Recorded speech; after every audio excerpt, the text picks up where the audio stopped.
জান্নাতের অপূর্ব নিয়ামত কল্পনা করুন। একটি এমন জায়গা যেখানে নেই কোনো দুঃখ, নেই কোনো কষ্ট, নেই কারো রোগ, নেই কোনো ভয়। একটি এমন পৃথিবী যেখানে মানুষ চিরদিন সুখে থাকবে। সেই জায়গাটির নাম জান্নাত।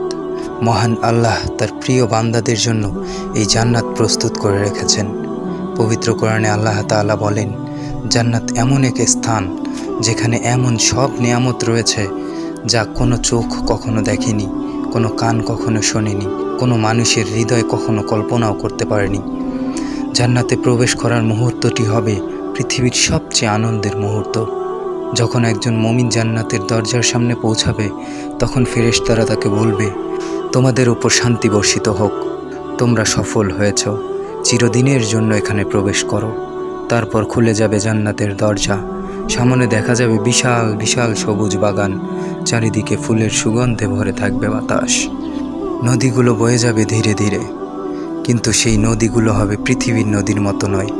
কোরআনে বলা হয়েছে, সেখানে থাকবে স্বচ্ছ পানির নদী, দুধের নদী যার স্বাদ কখনো বদলাবে না, মধুর নদী, আর এমন পানীয়ের নদী যা পান করলে কোনো নেশা হবে না।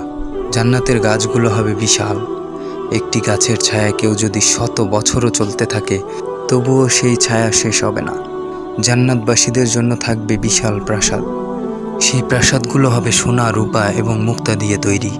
কিছু প্রাসাদ এমন হবে যে ভেতর থেকে বাইরে দেখা যাবে, আর বাইরে থেকে ভেতর দেখা যাবে। জান্নাতবাসীরা সেখানে থাকবে রাজাদের মতো।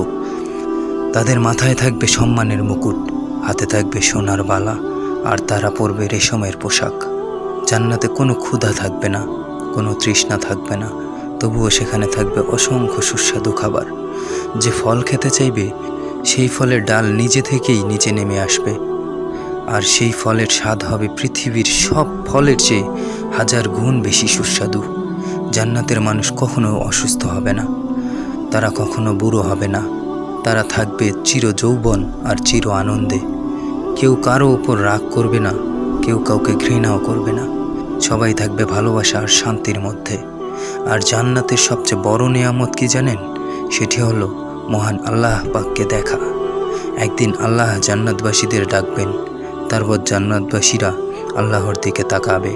সেই মুহূর্তের আনন্দ এত বেশি হবে যে তারা জান্নাতের সব নিয়ামত ভুলে যাবে, কারণ আল্লাহকে দেখা হবে জান্নাতের সবচেয়ে বড় সুখ। তাই আমাদের জীবনের আসল লক্ষ্য হওয়া উচিত আল্লাহকে সন্তুষ্ট করা, নামাজ পড়া, ভালো কাজ করা, মানুষের উপকার করা এবং গুনাহ থেকে বেঁচে থাকা, যাতে একদিন আল্লাহ আমাদেরও সেই জান্নাতে প্রবেশ করান। আল্লাহ যেন আমাদের সবাইকে জান্নাতের বাসিন্দা বানান। আমিন।